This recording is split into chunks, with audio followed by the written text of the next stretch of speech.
Така, значи пътувам към Лахана в момента. Времето е дроп сарама пак, както винаги.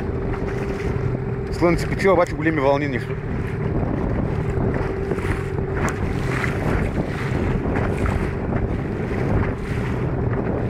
Така. Не мога да навиям масура, защото направо ще ги свъртна. Има страхотна вълна, страхотна вълна. Ето и по море пристигаме.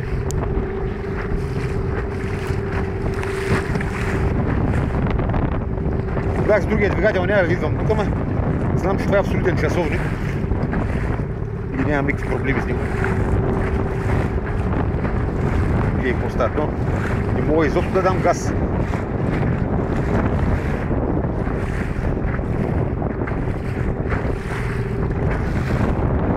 Страшна работа. Иначе съм подготвен. Куфър. Лодката заредена с масло. Което точно.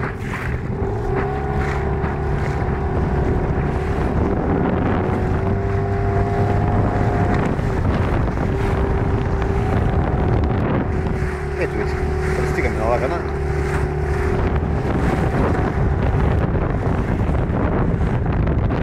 Ето това на това. Ето го и Бургас.